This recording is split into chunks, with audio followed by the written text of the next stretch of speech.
Hi, and welcome to my channel. I'm interrupting my monstrosity because the Tales from Two Trails books have got to be read. I just had them lumped into my other monstrosity TBRs and they weren't getting picked for whatever reason. And I have like 6 days now to read these 3 books. So I started Salt to the Sea last night. I read just the tiniest amount of it and I was like, yeah, this is not what I want to read before I go to bed. So I switched to something else, but I'm coming back to Salt to the Sea, and I'm going to read that one first. That one was on hold at Libby, and it just became available, so I'm reading that one first, and then I will probably go to Anne, and then Shadow in the Ember. I'm not sure how I'm going to read them, but we'll see. Salt to the Sea is first. I will come back and update you when I have finished that one, but I've got to get these books done and entered into the form by the 25th or something of May, so I want to get them done as soon as possible, so I'll be back to check in with you.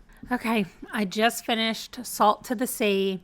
It was exactly the way I like historical fiction books to be. So, yes, it was sad, and yes, it had horrible, awful moments in it, but then there is the hope at the end. And I know I talked about this before, and someone else commented and said they like this also in their books, is I can deal with all the awfulness or the hard in between. I just need there to be light at the end of the tunnel that is not death, not the light of death. So anyway, I loved it.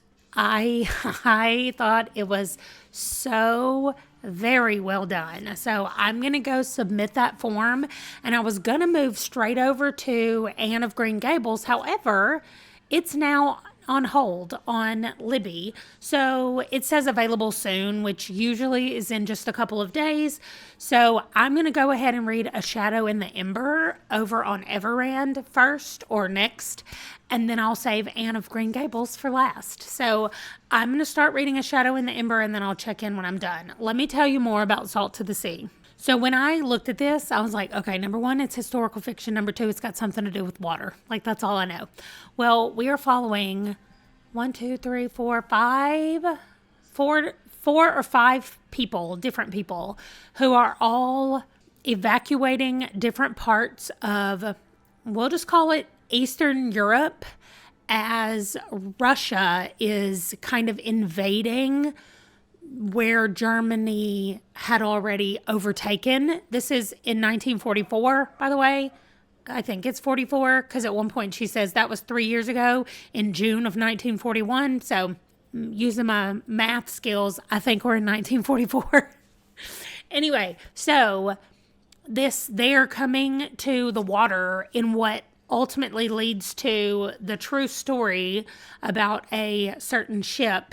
And I'm not going to tell you because I don't want you to go look up the ship and see what happens. But something happens on this ship, which actually happened in history. And so Rhoda Zepetis has just put her characters in that ship.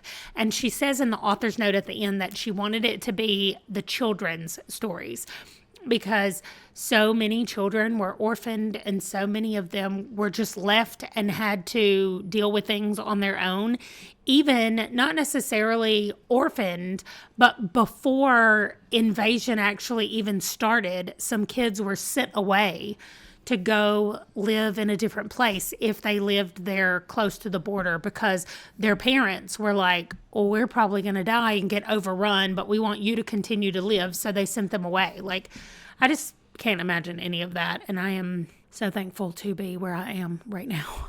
Anyway, so it was great, but it was also hard.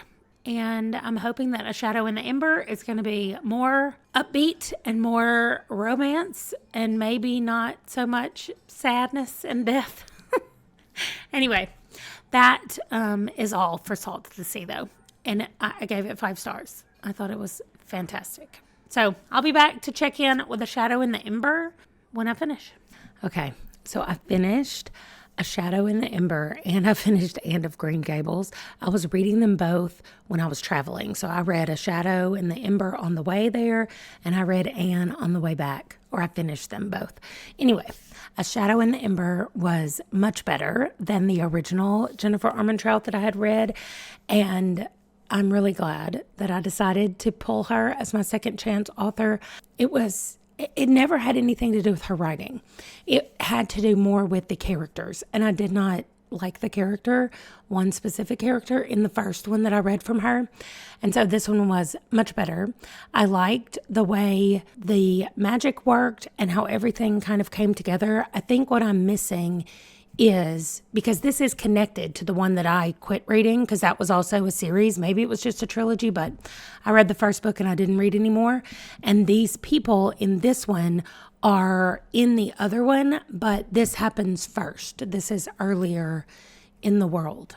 So I was a little concerned that I would miss stuff, but I don't think I was missing anything. I think that I just will have more context if I had read those books, but otherwise I think it's fine. And I am going to add this to my series that I am continuing to read. Speaking of adding a new series, I'm also going to be reading as many Anne of Green Gable books as I can find. Y'all, have never instantly fallen in love with somebody the way I did Anne Shirley. Like, just the cutest. And also, so many of the things that she thought and said out loud reminded me of me when I was a kid. Like, I would just say whatever I was thinking as well. And my mother said that I asked very bizarre questions. I don't remember a lot of them, but she would always tell me what I asked. Like, I don't remember me asking, but I remember her saying that I asked. And so I just feel like there was a lot of Anne in me. And also, I thought that I knew the Anne of Green Gables story, which all you need to know is Anne is 12 years old and she gets adopted by a brother and sister who are intending to adopt a little boy to help on the farm. That's all you need to know. And they get Anne. But Anne and Matthew, oh my gosh, I was in love with Matthew from the first moment. I think that the audio narrator also did such a great job of portraying everybody in this one. And I cannot wait. But if you can read this and you don't love Anne and you don't love Matthew, he is just the sweetest. He reminded me so much of my daddy. Anyway, so I am going to continue reading Anne books, and I'm going to continue reading the Jennifer Armentrout series. So I'm calling this a whole win. I finished it like the day before they were all due. And so those have all been turned in, and I'm just waiting on Kim and her mom to play the next round of the game and see what my books will be for that one. And so that's going to do it for this. Let me know if you're reading Tales from Two Trails and what books you read. Also, I know I already talked about Salt to the Sea. So if you're on my team and you read the team book, I want to know what you thought about it. Okay, that's going to do it. I'll see you in my next video. Bye.